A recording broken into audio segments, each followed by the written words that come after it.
तो स्वागत है हमारे YouTube channel SK study point पर। बहुत बड़ी हम क्वेश्चन लेकर आए हैं आप लोगों के सामने। आप लोग एग्जाम दिए बिहार पुलिस का और तमाम सारे क्वेश्चन आपके दिमाग में चल रहे हैं कि एग्जाम तो दे दिए, रिजल्ट कब आएगा। बहुत सारे क्वेश्चन है, सभी क्वेश्चन पे हम एनालिसिस करेंगे और आपको बताएंगे। साथ में यहाँ पर आप लोग ने हमारे YouTube के थंबनेल में देखा होगा कि क्या आयोग में है जो OMR शीट रंगाई का काम चल रहा है, ऐसा आप लोगों ने देखा होगा। तो चलिए पूरी कहानी आप विस्तार से समझिए। सारा जितना भी सवाल जवाब होंगे इसमें हम आपको प्रस्तुत करेंगे, लेकिन उससे पहले जान लीजिए कि हमारे चैनल पे आप नए हैं तो कृपया करके हमारे चैनल को लाइक और सब्सक्राइब कर लीजिए, बेल आइकन को प्रेस कर लीजिए, ताकि जो भी इन्फॉर्मेशन आए बिहार सरकार से या फिर कोई अन्य सरकार से या फिर सेंट्रल सरकार से, तो हम इस चैनल के माध्यम से इन्फॉर्मेशन को साझा करते रहते हैं। साथ ही इस चैनल के माध्यम से हम जनरल कंपटीशन की फिजिक्स, मैथ, रीजनिंग और हिस्ट्री, पॉलिटी का प्रॉपर क्लास यूट्यूब पर फ्री ऑफ कॉस्ट लिया जाता है। तो आप हमारे साथ जुड़कर भी यहाँ से तैयारी कर सकते हैं। तो चलिए आज जान लीजिए, बिहार पुलिस एग्ज़ाम जो है 6 चरणों में था, ख़त्म हो चुकी है। बहुत बड़ी सवाल यह है, जो कैंडिडेट छोड़कर आए हैं क्वेश्चन, OMR शीट में एक भी क्वेश्चन फिल नहीं किए हैं और वो आकर के बड़े चाव से यहाँ पर कहे जा रहे हैं कि मेरा रिजल्ट होगा। क्या है माजरा, पूरे विस्तार से चलिए देखिए। यहाँ पर बिहार पुलिस के री एग्ज़ाम 2024 में हुआ। इससे पहले भी इसका एग्ज़ाम हुआ था, लेकिन बहुत सारे कारणों से, पेपर लीक वगैरह के कारण बहुत सारे लोग पकड़े गए, जिसके कारण से आपका एग्ज़ाम फिर री किया गया और उसके बाद री जो है 6 चरणों में संपन्न हुआ। अब प्रश्न यहाँ पर बहुत सारे उठ रहे हैं, कैंडिडेट बहुत सारे कमेंट कर रहे हैं कि हमारे साथ ये घटना हुई। चलिए पहले क्वेश्चन को जान लेते हैं, क्या क्या प्रश्न है कैंडिडेट का। देखिए पहला आपका क्वेश्चन है इसमें कि मैंने कॉपी को, यानी जो कॉपी OMR होता है OMR शीट का, तो मैंने खाली छोड़ दिया। अच्छा, खाली छोड़ दिया किस रूप में? ताकि इनको आशा है कि आयोग में है जो भरा जाता है हम वहाँ भरवा लेंगे। चलिए इसके बाद दूसरा क्वेश्चन है आपका कि मैंने 30 प्रश्न रंग कर छोड़ दिया। ये दूसरा है, बाकी है जो 70 क्वेश्चन इन्होंने छोड़ दिया। उसके बाद तीसरा प्रश्न है कि मैंने 50 क्वेश्चन जो है रंग कर छोड़ दिया, मतलब 50 इनका भी खाली है। अगला क्वेश्चन है मैंने एक भी क्वेश्चन नहीं रंगा। वाह, इनका जो है पूरा के पूरा सादा छोड़ के चले आए हैं, टिकैती महाराज हैं। चलिए अगला क्वेश्चन है आपका इनका कि मैंने रोल नंबर रंगना भूल गया। गए थे एग्ज़ाम देने के लिए और वहाँ गाना सुन रहे थे, रोल नंबर अपना भूल गए। चलिए होता है। मैंने सिग्नेचर करना भूल गया, ये सभी है। अगला क्वेश्चन है कि मैंने OMR शीट में गलती की है। ठीक है, चलिए मैंने OMR शीट में पैराग्राफ नहीं लिखा, जो देखने के लिए दिया जाता है, देखकर लिखने के लिए, या हिंदी या इंग्लिश में, उसको नहीं लिखे। अगला है सवाल इसमें कि OMR शीट में मैंने व्हाइटनर का उपयोग किया है। मैंने तो रंगा था सही, लेकिन गलती हो गया, मैंने व्हाइटनर मार दिया। चलिए इसका भी सवाल जवाब का आंसर देंगे। मैंने एग्ज़ाम नहीं दिया, अंदर से काम होगा, मतलब ये सोच लिया था कि मैं एग्ज़ाम नहीं दिया हूँ, मैं सिर्फ जाऊँगा, एडमिट कार्ड इशू हुआ है और मैं अंदर में आयोग के अंदर में जाकर के और रंगवा लूँगा। एग्ज़ाम ही नहीं दिए हैं बेचारा। चलिए अगला क्वेश्चन है आपका कि क्या अंदर में OMR शीट की रंगाई हो रही है, ऐसा कैंडिडेट क्वेश्चन कर रहे हैं। और अगला क्वेश्चन है मैंने एग्ज़ाम दिया है, पता नहीं कटअप कितना जाएगा। एक कैंडिडेट सोच रहे हैं मैंने तो एग्ज़ाम दे दिया, जो जेन्युइन कैंडिडेट है उनके बारे में बता रहा हूँ। उन्होंने कहा कि मैंने तो एग्ज़ाम दिया है सर, पता नहीं कटअप कितना जाएगा। विश्वास नहीं होता, क्योंकि अगले बार की देखी तो बहुत सारी धांधली देखी गई थी, बहुत सारे कैंडिडेट पकड़े गए थे, मुन्ना भाई पकड़े गए थे। क्या मेरा होगा? ये तमाम सारी जितने भी प्रश्न आपके दिमाग में चल रहे हैं, इसका सारा एक एक करके हम उत्तर देंगे। साथ में आपको बताएंगे कि आपका कितना नंबर आए, ताकि आपका एक्सिट इसमें पक्का हो जाए। ऐसे भी हम प्रॉपर इसके लिए अलग से वीडियो बनाकर डाल दिए थे, लेकिन उसमें है जो बहुत एनालिसिस जो है बहुत कैंडिडेट से करना हम छूट गया था, जिसके कारण से कटअप जो है थोड़ा सा हाई लेवल को बताए थे। लेकिन इसमें जो कटअप बताएंगे हम, वो एक्यूरेट होगा, एक्सपेक्टेड कटअप होगा। 1 नंबर 2 नंबर इधर उधर हो सकता है, लेकिन सटीक होगा। तो चलिए मैं अपने अनुभव के आधार पर आपको शेयर कर रहा हूँ इन्फॉर्मेशन। देखिए पहला क्वेश्चन में जो कहा था कि मैंने काफ़ी खाली छोड़ दिया है सर, क्या कुछ उपाय होगा? देखिए खाली छोड़ दिए हैं तो ये कचरे के भाव के समान हो गया, इसका कोई उपाय नहीं है ना। तो इसके बारे में भूल जाइए कि मैंने खाली छोड़ दिया है, चलाया है छोड़ करके, ऐसा आगे से गलती ना करें, क्योंकि आपका जो है लाइव का सवाल होता है। क्योंकि आप अगर क्वेश्चन बनाएंगे तभी आपके क्वेश्चन को जांचा जाएगा, OMR शीट को जांचा जाएगा, अन्यथा उसे कचरे में फेंक दिया जाता है। तो ये आपको ऐसा नहीं करना चाहिए था। इसका जवाब आपको मिल गया। अगला क्वेश्चन है, मैंने 30 प्रश्न रंग कर छोड़ दिया, बाकी 70 क्यों नहीं रंगी? क्योंकि नेगेटिव मार्किंग इसमें भी नहीं था कि हाँ नेगेटिव मार्किंग है तो मेरा नंबर कट जाएगा। तो ये भूल, सबसे बड़ी गलती है कि आपने जो 30 नंबर का रंग कर छोड़ दिया है, ये बहुत बड़ी गलती की है। क्योंकि अगर 100 नंबर का क्वेश्चन है, अगर आप आइडिया लगा के भी मारते तो 40-50 नंबर ला सकते थे, थोड़ा बहुत पढ़े होंगे तो 40-50, तो आशा रहती है आपकी कॉपी जचने की। इसमें भी आपको कचरा में फेंक दिया जाएगा, आपका कोई भी जांच नहीं होगा।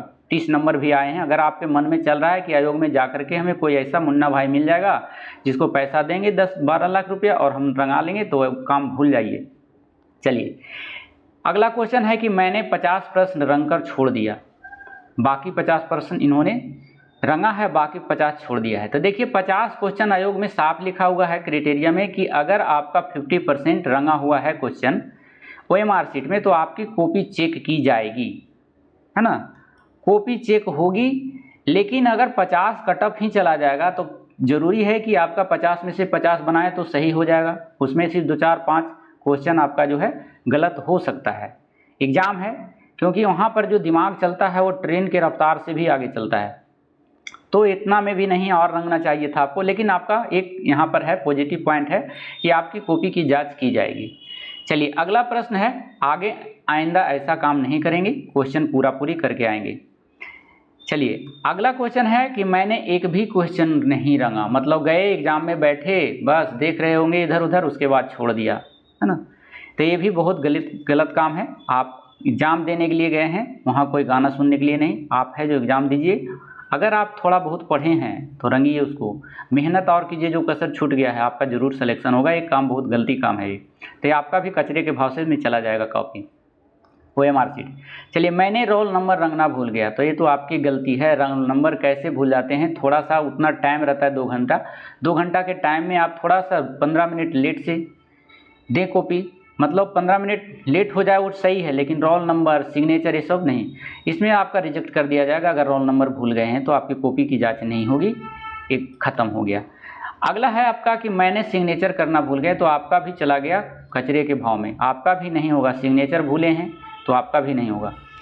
अगला है कि मैंने OMR शीट में गलती की है। क्या गलती की है, चाहे वो बुकलेट नंबर में गलती किए होंगे या फिर रोल नंबर में गलती किए होंगे, या फिर जो गोला रंगने का होगा B को C में रंग दिए होंगे आंसर, C को D में रंग दिए होंगे आंसर, 3 को 4 में, इस तरह की गलती तो आपकी गलती है। इसमें आपका कॉपी है जो ये भी कचरे के भाव से बिकेगा। मैंने OMR शीट में पैराग्राफ नहीं लिखा, फिर आपकी गलती है, आप फिर गलती दोहराए हैं, ये भी आपका जो है कचरे के डिब्बे में सड़ा मिलेगा आपको OMR शीट, इसका भी कोई राय दुहाई नहीं होगा। मैंने OMR शीट में व्हाइटनर का उपयोग किया है। देखिए कंप्यूटर जो होता है साफ स्वच्छ वाली कॉपी को अपने अंदर लेता है, स्कैन करता है और पढ़ता है। अगर आप व्हाइटनर का यूज किए हैं उसमें से, और थोड़ा बहुत है तो चल जाएगा, लेकिन अगर ज़्यादा कर दिए हैं तो आपका भी चांस नहीं है कॉपी चेक होने का। तो ये व्हाइटनर का साफ उसमें रहता है कि आप अपने व्हाइटनर को नहीं लगाएं उस पर OMR शीट पर, क्योंकि मशीन जांचता है, इंसान नहीं जांचता है। और इंसान जांचता है वो भी देख लेता है कि व्हाइटनर का यूज किया हुआ है, तो थोड़ा साइड में रख देता है और उसके बाद है जो आपको कॉपी जांच करेगा, टाइम मिलेगा तो व्हाइटनर का यूज किए। साथ में देखिए लड़कियां ज़्यादा इसका यूज करती है। अगर व्हाइटनर नहीं है उसके पास तो क्या करेगी, नाखून बड़ा बड़ा रहेगा, उसको क्या करेगा, एक अभी रंग आ गया है उसको खरोच करके उसके बाद फिर दूसरा रंग देगा, तो वो भी नहीं करना है आपको। अगर वैसे भी किए होंगे तो आपका कॉपी भी बाहर निकल जाएगा, चेक नहीं होगी। मैंने एग्जाम नहीं दिया था, अंदर से काम होगा, हाँ बिल्कुल होगा, क्योंकि तुम टिकैती महाराज है इसीलिए काम होगा तुम्हारा। ये सब गलत बातें हैं, अंदर से कोई काम नहीं होता है। आपको जो भी कहता है कि हम अंदर से काम कराएंगे, आपको बलगरा रहा है और आपसे पैसा ऐंठने की चक्कर में है। आप गलत आदमी के शिकार पड़ रहे हैं, आप ऐसा काम नहीं होगा। चलिए क्या मैं अंदर में OMR शीट की रंगाई हो रहा है, देखिए फिर यही क्वेश्चन पूछा गया है कि क्या अंदर में OMR शीट की रंगाई हो गई, मतलब जितने भी कैंडिडेट है जो OMR शीट छोड़ करके आए हैं, चाहे वह 30 नंबर बना के आए या 50 नंबर, वो सब छोड़ के आए हैं कि हमारा है जो काम वहाँ पर होगा, कोई मुन्ना भाई होगा उनको सलाह दिए होंगे कि काम छोड़ करके आना, आपका काम हो जाएगा। तो ये सारी जो बातें आपने देख रही है ये सब बिल्कुल गलत है। ऐसा कोई भी आयोग नहीं चाहता कि फिर से हमारे ऊपर दाग लगे, क्योंकि एक बार दाग लग चुकी है इसके पहले वाले एग्जाम में और कैंसिल होना पड़ा एग्जाम को, इस बार कोई रिस्क नहीं लेना चाहता है। अगर वैसा लग रहा है कि आपका जो है OMR शीट रंगाई होगी, अंदर में ऐसा कोई कार्य नहीं चल रहा है, ना तो ऐसे सपने में भी आप सोचिएगा। सिर्फ आप अपने मेहनत पर भरोसा कीजिए और कॉन्फिडेंस लाइए, मेहनत कीजिए, आपका ज़रूर होगा इसमें सिलेक्शन। इस बार नहीं हुआ, ऐसा काम किए हैं तो अगले बार तैयारी रहिए, क्योंकि बिहार पुलिस है जो हर साल आ रही है 20,000 10,000 करके। तो अगले टारगेट में आप देखिए, मैंने एग्ज़ाम दिया, पता नहीं कटअप कितना जाएगा। ये देखिए जेन्युइन कैंडिडेट का है ये लक्षण। इन्होंने एग्ज़ाम दिया लेकिन वह सोच रहे हैं कि कटअप कितना जाएगा, मतलब ये पूरे 100 क्वेश्चन आप ये बना करके आए हैं। तो ऐसे कैंडिडेट का एग्ज़ाम निकलेगा, कोई गलती नहीं किए हैं। कटअप की बात करते हैं तो कटअप हम आपको पहले भी बताए थे, लेकिन थोड़ा सा ज़्यादा चला गया था। कटअप हम कर लिए थे क्योंकि बहुत सारे कैंडिडेट हमसे जुड़ नहीं पाए थे। यहाँ पर है बहुत सारे कैंडिडेट जुड़ने के बाद भी हम फिर एक बार एनालिसिस किए, उसके बाद है जो लाए हैं, जो आपके सामने है। चलिए देख लीजिए, आपको इतने नंबर आ रहा है तो बिल्कुल आप फिजिकल में लगे रहें, आपका 100% होने वाला है। चलिए देख लीजिए, यहाँ सबसे बड़ा सवाल क्या है, इसमें आयोग में कॉपी की रंगाई का काम चल रहा है। तो बता दिए आपको रिजल्ट कब आएगा। हाँ, एक बड़ा सवाल है, जो एग्ज़ाम दिए हैं उनके मन में हमेशा रहता है कि रिजल्ट कब आएगा। तो रिजल्ट देखिए, रिजल्ट कोई भी एग्ज़ाम होने के बाद 2 से 3 महीने लग जाते हैं, क्योंकि कॉपी बहुत सारे ज़्यादा कॉपी रहता है, 12 से 13 लाख कॉपी रहता है और सब है जो काम करना पड़ता है इस पर। उसके बाद 2 से 3 महीने के अंदर आपको देखने को मिल जाएगा। मतलब आप है जो अगस्त सितंबर अक्टूबर लगभग आपका रिजल्ट आने की संभावना बन जाती है, क्योंकि कॉपी चेक का काम शुरू हो चुका है। साथ में आप देखें रिजल्ट की कटअप कितना आ रहा है आपका, इस अगर रेंज में अगर हैं तो आप बिल्कुल है जो सेफ जोन में हैं। चलिए देख लेते हैं, एक्सपेक्टेड कटअप है, ये कोई है जो रियल कटअप नहीं है। बहुत सारे कैंडिडेट है जो लंद फंद लिख करके भेजते रहते हैं कि हाँ ऐसे होगा ऐसे होगा। तो आप यहाँ पर सबसे पहले देख लेंगे कि कोई है जो विद्वान नहीं बैठा हुआ, हम आप ही की तरह बैठे हुए हैं और अपने अनुभव को साझा कर रहे हैं, क्योंकि आप जो रास्ते से गुजर रहे हैं उस रास्ते से हमने पहले गुजर चुका हूँ, तो काफ़ी एक्सपीरियंस है हमारे पास। तो एक्सपेक्टेड कटअप है ये, और एक्सपेक्टेड कटअप में अगर इतने मार्क्स आ रहे हैं तो आप बिल्कुल फिजिकल की तैयारी में रखें, दूसरे की बहकावे में ना पड़े। देखिए मेल है यहाँ पर और ये है ऑल फीमेल SC को छोड़ करके। चलिए देखिए, अगर जनरल में आपका 55 से 60 नंबर के बीच आ रहा है तो बिल्कुल फिजिकल ग्राउंड धैले रहें, समझ गए। BC में देख लीजिए 55 से 58 के बीच में आ रहा है तो बिल्कुल सेफ जोन में है। EWS के लिए अगर 54 से 55 नंबर आ रहा है तो बिल्कुल लगे रहें आप भी। EBC में है अगर 52 से 54 नंबर भी आ रहा है तो आप लगे रहें। और SC कैंडिडेट 48 से 50 नंबर में है तो बिल्कुल सेफ जोन में है। ST का 51 से 52, इतना अगर आपका आ रहा है तो बिल्कुल आपका होने वाला है रिजल्ट। आप एकदम फिजिकल को धरे रहें। अगर फीमेल की बात करें तो इसमें से जनरल, BC, EWS, EBC एक कैटेगरी के जो फीमेल है 40 से 45 नंबर जिनका आ रहा है बिल्कुल सेफ जोन में है। साथ में SC ST की बात करें तो उसमें से फीमेल का 35 से 40 नंबर जिनका आ रहा है वो एकदम सेफ जोन में है, आपका रिजल्ट होने वाला है। आप फिजिकल के पकड़े रहें। तो कैसा लगा इन्फॉर्मेशन? इस इन्फॉर्मेशन को आपको अच्छा लगा है तो हमारे चैनल पे नए हैं आप तो कृपया करके आपसे उम्मीद करता हूं, आपसे आशा रहती है कि हमारे चैनल को लाइक और सब्सक्राइब कर लीजिए और बेल आइकन को प्रेस कर लीजिए, ताकि जो भी इन्फॉर्मेशन आए वो हम सबसे पहले इस चैनल के माध्यम से आपके पास पहुँचाने का कार्य करते हैं। साथ में कंपटीशन, जनरल कंपटीशन या GD हो गया या आप रेलवे हो गया, जो भी जनरल कंपटीशन की तैयारी करते हैं इसमें से मैथ, रीजनिंग, साइंस और उसके बाद पॉलिटिक्स और हिस्ट्री वगैरह का फ्री ऑफ कॉस्ट क्लास लिया जाता है। तो 1 तारीख से बैच शुरू होने वाला है हमारे पास, तो हमारे साथ जुड़ जाएं और चैनल को सब्सक्राइब कर लीजिए ताकि आप इसका बेनिफिट उठा सकें। तो फिर मिलते हैं ऐसी सूचनाओं के साथ अगले वीडियो में। जब तक के लिए धन्यवाद। Thank you so much. Thank you for watching.